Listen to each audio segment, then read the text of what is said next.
ഈശോ മിശിഹായ്ക്ക് സ്തുതിയായിരിക്കട്ടെ. ഇന്ന് കത്തോലിക്കാ സഭ നമ്മുടെ കർത്താവ് മിശിഹായുടെ ക്രൂശാരോഹണത്തിൻ്റെ ഓർമ്മയിൽ പ്രവാചക ലിഖിതങ്ങൾ ഒരു മനുഷ്യൻ്റെ മരണത്തെ, ദൈവപുത്രൻ്റെ മരണത്തെ മുൻകൂട്ടി പ്രവചിച്ചിരിക്കുമ്പോൾ ആ മരണത്തിനായി തന്നെ വിട്ടുകൊടുക്കുന്ന ദൈവപുത്രൻ മനുഷ്യനിന്ന് അനുഭവിക്കുന്ന സഹനങ്ങളിലേക്ക്, എല്ലാവിധ ക്ലേശങ്ങളിലേക്ക്, ദുഃഖാരിഷ്ടതകളിലേക്ക് അവൻ ഇറങ്ങി വന്നുകൊണ്ട് നമ്മെ പരിരക്ഷിക്കുന്നു. പ്രിയമുള്ളവരെ, തൻ്റെ മരണത്തെ മുൻകൂട്ടി കണ്ടത്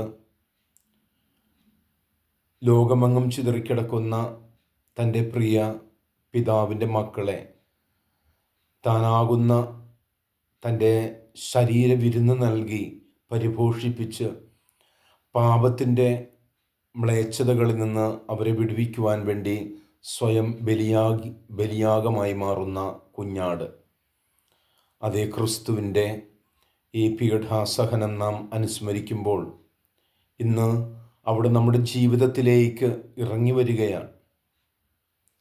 അവിടെ നമ്മെ ഓരോരുത്തരെയും അനുഗ്രഹിച്ച് ആശീർവദിക്കുകയാണ്.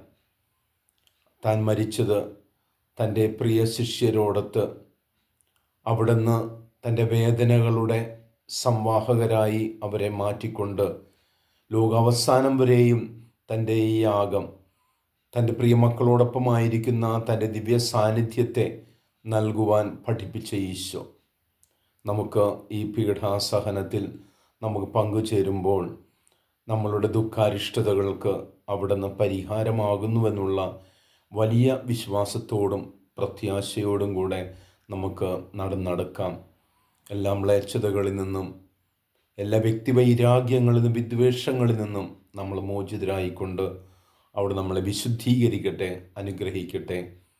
ഈ വലിയ ശനിയിലേക്കും അവിടുത്തെ പെസഹ നമ്മൾ ആഘോഷിച്ചുകൊണ്ട് ഉത്ഥാനത്തിലേക്ക് അവിടുന്ന് നമ്മൾ ക്ഷണിക്കുമ്പോൾ ഈ മഹനീയമായ ധന്യത നമുക്ക് അനുഭവം ആകുവാൻ സഭാമാതാവിനോടൊത്ത് നമുക്ക് പ്രാർത്ഥന നിരതരാകാം. ദൈവം നമ്മളെ അനുഗ്രഹിക്കട്ടെ.